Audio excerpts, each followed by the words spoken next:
प्रबल प्रेम के पाले पड़ गए, प्रभु को नियम बदलते देखा। अपना मान भले टल जाए, भक्त का मान न टलते देखा। जय श्री कृष्णा, राधे राधे। आज के इस वीडियो में आप सुनेंगे होली पर्व पर सुनी जाने वाली सभी कथाएं। आइए शुरू करते हैं। प्राचीन काल में कश्यप नाम के ऋषि थे। उनकी पत्नी अदिति थी। ऋषि कश्यप को 2 पुत्र थे। एक का नाम हिरण्याक्ष और दूसरे का नाम हिरण्यकश्यप था। हिरण्याक्ष से पृथ्वी को बचाने के लिए भगवान विष्णु ने वराह का रूप धारण करके उसकी हत्या कर दी थी। और उसके बाद हिरण्यकश्यप अपने भाई के वध से बहुत ही क्रोधित हुआ और उसने हजारों वर्षों तक ब्रह्मा जी की कठिन तपस्या की। प्रसन्न होकर ब्रह्मा जी ने हिरण्यकश्यप को वरदान के स्वरूप उसकी 5 इच्छाओं को पूरा किया कि वह ब्रह्मा द्वारा बनाए गए किसी भी प्राणी के हाथों से नहीं मरेगा, कि वह दिन या रात किसी भी हथियार से पृथ्वी पर या फिर आकाश में अंदर या फिर बाहर नहीं मरेगा, पुरुष या फिर जानवर, देवों या असुरों के द्वारा नहीं मरेगा, वह अप्रतिम हो और उसके पास कभी भी खत्म नहीं होने वाली शक्ति हो और वह सारी ही सृष्टि का एकमात्र शासक हो। ऐसा वरदान हिरण्यकश्यप ने ब्रह्मा जी से प्राप्त कर लिया। और वरदान प्राप्त होने के बाद हिरण्यकश्यप खुद को अजय महसूस करने लगा। हिरण्यकश्यप स्वयं को भगवान मानने लगा कि मैं ही सर्वोपरि हूँ और मेरे अलावा इस पृथ्वी पर, आकाश में या फिर किसी भी लोक में कोई भी सर्वोत्तम व सर्वश्रेष्ठ नहीं है।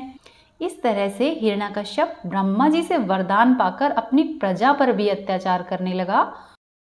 हिरण्यकश्यप ने हर जगह पर यज्ञ, हवन एवं धार्मिक अनुष्ठानों, साथ ही देव पूजा पर हर तरह की रोक लगा दी। अब हिरण्यकश्यप को कोई भी हरा नहीं सकता था। हिरण्यकश्यप की पत्नी कयाधु से उसे प्रहलाद नाम का एक पुत्र पैदा हुआ। प्रहलाद के अंदर राक्षसों वाले गुण नहीं थे। वह बहुत ही संस्कारी और श्रीहरि का भक्त था। प्रहलाद की आदतें देखकर हिरण्यकश्यप ने उन्हें बदलाव करने की सोची, परंतु प्रहलाद को ये सभी गुण उसकी माता से विरासत में मिले थे। इसीलिए भक्त प्रहलाद में किसी भी तरह का कोई परिवर्तन नहीं हुआ। वह निरंतर ही श्रीहरि की पूजा करता रहा। फिर हिरण्यकश्यप ने प्रहलाद को गुरु के पास शिक्षा लेने के लिए भेजा। एक दिन हिरण्यकश्यप ने प्रहलाद से कहा कि तुमने अब तक जो भी सीखा है मुझे कोई ज्ञान की बात सुनाओ। तब प्रहलाद कहने लगा कि माया का त्याग करके श्री हरि विष्णु का भजन करना चाहिए। हिरण्यकश्यप को लगा कि शायद बच्चे को किसी ने बहका दिया है, इसीलिए उसने प्रहलाद के गुरु को बुलाकर कहा कि इसे दैत्य कुल के अनुरूप ही शिक्षा प्रदान करो। उन्होंने फिर से प्रहलाद को शिक्षित किया। हिरण्यकश्यप ने फिर से प्रहलाद से ज्ञान के विषयों में बात की तो उसने फिर से विष्णु भगवान का ज्ञान दिया। हिरण्यकश्यप ने पूछा कि प्रहलाद, तुमको यह शिक्षा किसने दी है, क्योंकि तुम्हारे गुरु का कहना है कि उसने तुमको ऐसा कोई उपदेश नहीं दिया। तब प्रहलाद कहने लगा कि भगवान विष्णु इस सृष्टि के पालक और उपदेशक है, उनके सिवा ऐसा उपदेश कौन दे सकता है। यह सुनकर हिरण्यकश्यप कहने लगा कि शत्रु का प्रेमी कुल का नाशक होता है, इसीलिए उसे मार देने का आदेश दिया। सैनिकों ने प्रहलाद पर अस्त्र और शस्त्रों से प्रहार किया, लेकिन विष्णु जी की कृपा से उसका कुछ नहीं बिगड़ा। फिर हिरण्यकश्यप ने प्रहलाद को हाथियों के आगे कुचलने के लिए फिकवाया, पर्वत की चोटी से फेंकने का आदेश दिया, लेकिन श्रीहरि की कृपा से प्रहलाद हर बार बच गया। फिर हिरण्यकश्यप ने प्रहलाद को हाथ पैर बांधकर समुद्र में फेंक दिया, लेकिन वह फिर भी बच गया। फिर हिरण्यकश्यप ने प्रहलाद को विषैले सांपों से डसवाया, उसके भोजन में विष मिलाया। ऐसे अनेक तरह के प्रयत्न किए, परंतु प्रहलाद किसी भी तरह से मृत्यु को प्राप्त नहीं हुआ। वह हर बार श्रीहरि की कृपा से बच जाता। हिरण्यकश्यप की एक बहन भी थी जिसका नाम होलिका था। होलिका को वरदान प्राप्त था कि वह अग्नि में नहीं जलेगी। उसने अपनी कठिन तपस्या करके ब्रह्मा जी से इस वरदान को पाया था। फिर हिरण्यकश्यप ने अपनी बहन होलिका को प्रहलाद को अग्नि में लेकर बैठने के लिए कहा। जब होलिका अपने भाई के कहे अनुसार प्रहलाद भक्त को अग्नि में लेकर बैठी तो श्रीहरि विष्णु की कृपा से प्रहलाद भक्त का बाल विवाह का नहीं हुआ। वह सकुशल अग्नि से बाहर आ गया, परंतु होलिका वहीं पर जलकर भस्म हो गई। और उसी के बाद से होली का त्योहार मनाया जाता है। फिर हिरण्यकश्यप ने स्वयं प्रहलाद भक्त को अपने हाथों से समाप्त करने का निश्चय किया और उसने प्रहलाद भक्त से कहा कि जिसके बल पर तू मेरा अपमान करता है उसे बुला, वो कहाँ पर है? तब प्रहलाद ने कहा कि वो तो सर्वत्र है। हिरण्यकश्यप कहने लगा कि क्या तेरा भगवान इस खंबे में भी है? तब प्रहलाद ने कहा कि हाँ, इस खंबे में है। तब हिरण्यकश्यप ने अपने ही महल के एक खंबे पर प्रहार किया तो उसमें से नरसिंह भगवान प्रकट हुए। उनका आधा शरीर मानव का और आधा शरीर सिंह का था। उन्होंने हिरण्यकश्यप को राजभवन की दहलीज पर अपने पैर पर रखकर अपने नखून से चीर दिया। वह समय न ही दिन था और न ही रात थी, और भगवान नरसिंह मनुष्य और सिंह का अवतार थे, इसीलिए हिरण्यकश्यप की मृत्यु हुई। हिरण्यकश्यप की मृत्यु का समाचार सुनकर ब्रह्मा जी, शिव जी, इंद्र आदि सभी देवता पहुंचे और नरसिंह भगवान को शांत करने के लिए उनकी स्तुति करने लगे, लेकिन उनका क्रोध शांत ही नहीं कर पाए। माता लक्ष्मी भी उनके क्रोध को शांत नहीं कर पाई। तब प्रहलाद भक्त ने बड़े ही प्रेम पूर्वक उनकी स्तुति की। तब उनका उग्र रूप शांत हुआ और उन्होंने प्रहलाद भक्त को आशीर्वाद दिया। जिस दिन हिरण्यकश्यप का वध हुआ वह दिन धुलंडी का दिन था। होली वाले दिन होलिका दहन किया जाता है, इसके अगले दिन धुलंडी का पर्व मनाया जाता है। बोले श्री हरि विष्णु भगवान की जय। अब आप सुनिए होली दहन पर सुनी जाने वाली दूसरी कथा, जो कि है राक्षसी धुंधी की कथा। यह कथा राक्षसी धुंधी की है। रघु राज्य की राक्षसी धुंधी भोले भाले लोगों और विशेष रूप से छोटे बच्चों को परेशान किया करती थी। धुंधी को भगवान शिव जी का वरदान था कि वह देवताओं और पुरुषों के द्वारा नहीं मारी जाएगी और न ही गर्मी, सर्दी, बारिश या फिर किसी भी शस्त्र से मारी जाएगी। इन आशीर्वादों ने उसे लगभग अजेय बना दिया था, लेकिन उसका एक कमजोर बिंदु था कि उसे भगवान शिव जी ने भी श्राप दिया था कि वह चंचल लड़कों से खतरे में होगी जो उसे परेशान करेंगे। फिर रघु राज्य के राजा ने पुजारी से परामर्श किया। तब पुजारी ने बताया कि फाल्गुन को शीत ऋतु समाप्त हो जाती है और ग्रीष्म ऋतु का प्रारंभ होता है। धुंधी को भगाने के लिए यह समय अति उत्तम है। फिर जब फाल्गुन का महीना आया तो वहां पर गांव के साहसी लड़कों ने उससे हमेशा के लिए छुटकारा पाने के लिए उसे गांव से भगाने का फैसला लिया। लड़कों ने लकड़ी और घास का ढेर इकट्ठा किया और उसमें मंत्रों से आग लगा दी, ताली बजाई और आग के चारों ओर चक्कर लगाने लगे।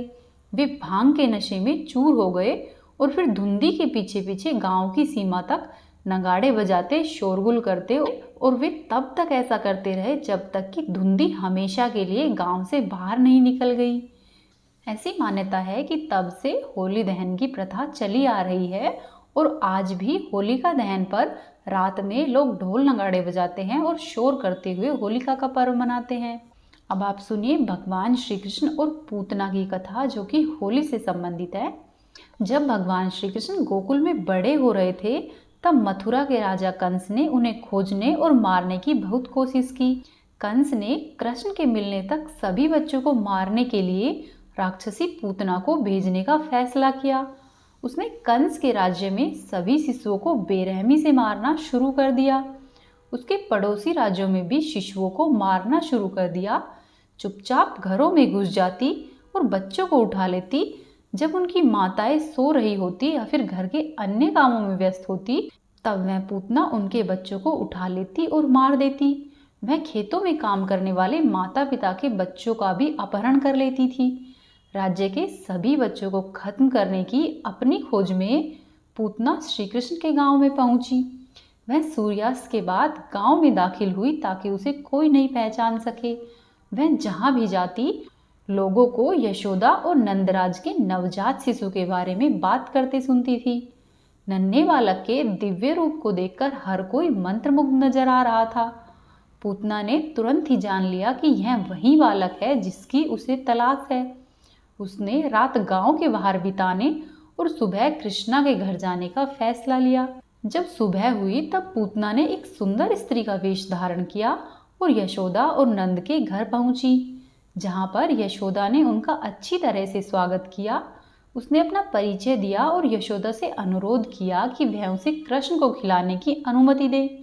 यशोदा ने भी सोचा कि सुंदर युवती कोई देवी है और पूतना के अनुरोध करने पर वह उनसे सहमत हो गई। पूतना ने नन्हे कृष्ण को गोद में उठा लिया और उसे खिलाने लगी और अपने जहरीले दूध का स्तनपान उसे कराने लगी। उसने सोचा कि कुछ ही मिनटों में कृष्ण निर्जीव हो जाएंगे। इसके बजाय पूतना को अचानक ऐसा लगने लगा कि जैसे वह छोटा सा लड़का उसके जीवन को चूस रहा है। उसने कृष्ण को अपने से दूर करने की कोशिश की, लेकिन ऐसा करने में वह असमर्थ रही। कृष्ण लल्ला को डराने के लिए वह अपने मूल रूप में वापस आ गई और वह हवा में उड़ने लगी ताकि बच्चा डरकर उसे छोड़ दे, लेकिन सब कुछ व्यर्थ रहा। बालकृष्ण ने उसको जाने नहीं दिया और अंत में पूतना के पूरे ही जीवन को चूस लिया। पूतना का निर्जीव शरीर भूमि पर गिर पड़ा और तब से ही पूतना जैसी बुराई के अंत के प्रतीक के रूप में होलिका दहन करने की मान्यता चली आ रही है। बोलो श्री हरि विष्णु भगवान की जय। अब आप सुनिए होली की भगवान शिव और कामदेव जी की कथा। जब भगवान शिव जी की पत्नी सती ने अग्नि में प्रवेश किया और अपने पिता दक्ष के द्वारा भगवान शिव जी को दिखाए गए अपमान के कारण मृत्यु को गले लगा लिया, तो वह पूरी ही तरह से टूट गए थे। भोलेनाथ ने अपने कर्तव्यों का त्याग किया और गंभीर होकर ध्यान मुद्रा में चले गए। इससे दुनिया में विनाशकारी असंतुलन प्राप्त हो गया, जिससे सभी देवता चिंतित हुए। इसी बीच में माता सती का देवी पार्वती के रूप में फिर से पुनर्जन्म हुआ। वह भगवान शिव शंकर से विवाह करना चाहती थी, लेकिन भगवान शिव जी की इसमें कोई दिलचस्पी नहीं थी और उन्होंने उसकी भावनाओं को अनदेखा किया। तब देवताओं ने भगवान शिव को प्रभावित करने के लिए कामदेव को भेजने का फैसला किया ताकि उनके और पार्वती के बीच विवाह संपन्न हो। इंद्र ने कामदेव को बुलाया और उन्हें बताया कि राक्षस राजा तारकासुर को ऐसा ही व्यक्ति मार सकता है जो शिवजी और पार्वती का पुत्र हो। इंद्र ने कामदेव को भगवान शिव में प्रेम जागृत करने का निर्देश दिया ताकि वह पार्वती से शादी के लिए राजी हो जाए। कामदेव अपनी पत्नी रति के साथ अपने कार्य को पूरा करने के लिए भगवान शिव जी के पास गए। उस स्थान पर पहुंचने के बाद जहां भगवान शिव अपने ध्यान में लीन थे, तभी कामदेव ने पार्वती जी को अपनी सखियों के साथ आते हुए देखा। ठीक उसी क्षण भगवान शिव भी अपनी ध्यान समाधि से बाहर आ गए थे। कामदेव ने भगवान शिव पर अपने कामबाण से प्रहार किया, जिसका उन पर गहरा प्रभाव पड़ा। भगवान शिव पार्वती के अद्भुत सौंदर्य पर मोहित हो गए और उनके हृदय में उनके लिए प्रेम भर गया, लेकिन साथ ही वह अपने व्यवहार में अचानक आए बदलाव से हैरान हो गए। भगवान शिव ने अपने चारों ओर देखा और उन्होंने देखा कि कामदेव हाथ में धनुष बाण लिए हुए बाईं ओर खड़े हैं। अब उन्हें पूरा विश्वास हो गया कि यह वास्तव में ही कामदेव ने किया है। अत्यंत ही क्रोधित होकर भगवान शिव जी ने अपना तीसरा नेत्र खोल दिया और जैसे ही भगवान शिव की तीसरी आंख खुली, कामदेव भस्म हो गए। कामदेव की पत्नी रति फूट फूट कर रोने लगी। उन्होंने शिव जी से अपने पति को जीवित करने की गुहार लगाई। उसके बाद देवताओं ने भी भगवान शिव जी के पास जाकर उनसे प्रार्थना की। उन्होंने बताया कि यह कामदेव की गलती नहीं थी, उन्होंने ही तारकासुर के वध के लिए कामदेव से कहा था। तब देवताओं ने उनसे कामदेव को एक बार फिर से जीवित करने का अनुरोध किया। तब तक भगवान शिव का क्रोध शांत हो चुका था और उन्होंने देवताओं से कहा कि कामदेव द्वापर युग में कृष्ण और रुक्मिणी के पुत्र के रूप में जन्म लेंगे। शंबर नाम का एक राक्षस उसे समुद्र में फेंक देगा। वह उस राक्षस को मार डालेगा और रति से शादी करेगा, जो समुद्र के पास एक शहर में ही रह रही होगी। तब से कामदेव को भगवान शिव जी द्वारा भस्म होने को होलिका दहन और उनके पुनर्जन्म की खुशी को होली के रूप में मनाया जाता है। ये थी होलिका दहन पर सुनी जाने वाली कथाएं। उम्मीद है आपको आज की कथाएं पसंद आई होगी। यदि आपको कथाएं पसंद आई तो वीडियो को लाइक करें, चैनल को सब्सक्राइब करें और वीडियो को शेयर करें। राधे राधे।